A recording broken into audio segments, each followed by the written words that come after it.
Welcome. Current news with you. Our campaign has only 17% left to go. So we're 83% funded on Indiegogo. We've got a little less than 3 days to go. And three being our theme today is the three's the countdown. I'm hanging out with three little furry four-legged friends. You can see Hazel. This is Tashi. Many of you know Stitch, my little BFF. So I'm excited to share with you how well the campaign's going. And also, one of the four yoga paths, today being day 3, we're going to look at the second path of yoga, is also the second category in the game of Moksha, and that is Bhakti. Bhakti is the path of love and devotion.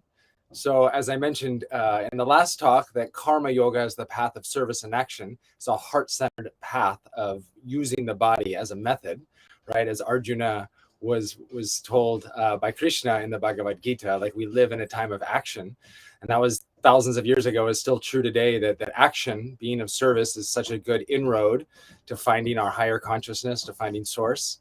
The other one that is the most encouraged by teachers is the path of bhakti or devotion.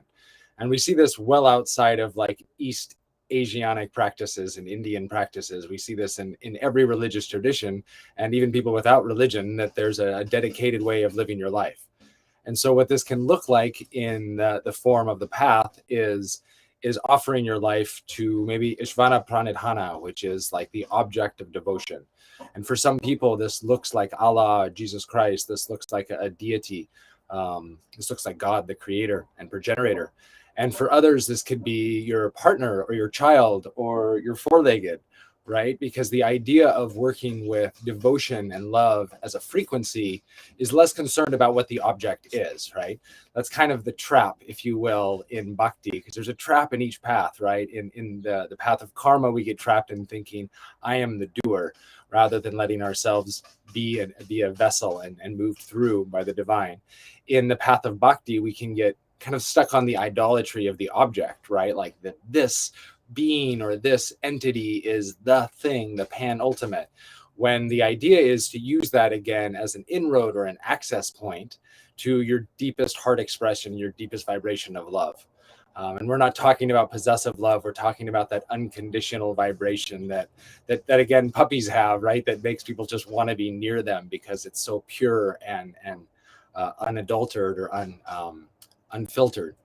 And so the idea of dedicating yourself in object of devotion is to find something in your life that comes easy to love. Really start there, right? The advice has been from teachers to start with babies, start with puppies, animals. They're a little gentler and they're less critical, and they give immediate feedback, right? Which is so valuable. Feedback is gold. And that this is something that grows. And so that the love vibration, as it grows, it might become easier to love people that have been hurtful in the past or people that are new to us, that the love frequency, as it increases in intensity, can start enveloping to places that are less familiar and less easy initially. And what bringing the path of bhakti into your day-to-day can look like, beyond just your relationship of dedication and relationship to other, is really bringing ritual into your life.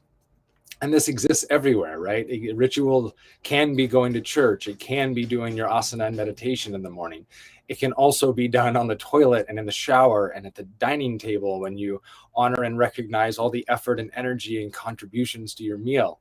So to bring ritual in, it can come from a culture of your origin. It can come from something you've learned, and it can come from something you create. The power is when we put intention behind something and ritual or meaning behind something, we supercharge it. And as a result, it essentially carries more potency, right? It's not something you have to be a master in anything to do. It's something you've been doing since a little kid, right? If you watch children play, they infuse their experience with meaning to abstract more from it.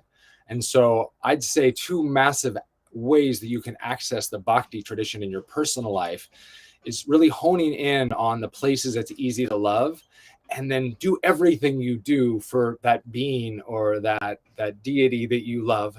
Everything you do is for them, as a way to do your best, to show up in your highest frequency of love, and at the same time to supercharge your life with ritual. Whether it be your morning practice, your evening, the way you show up and depart people's company, that you can start finding a lot more effectiveness and abstract a lot more meaning and value from your experiences, both interpersonally and intrapersonally. So the way that bhakti shows up in the game of moksha is this fun dynamic of pantomime, right? Similar to the game of charades, it's the idea of acting without speaking.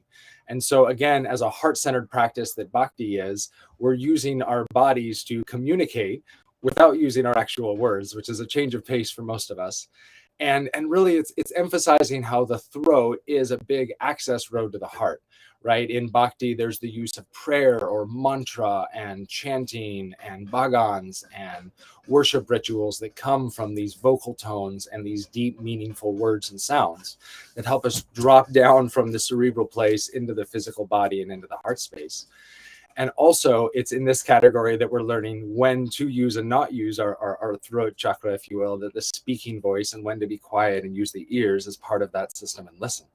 And so in the charade category or pantomime category, you'll draw a card and you'll act out whatever the person or quality or character or animal is in a way that expresses your nature without having to use the words to do that, right? So again, it's this heart expression at acknowledging when the throat is, helpful and when it gets overexerted and over egoic and when it's valuable to be quiet and find the yin side and listen.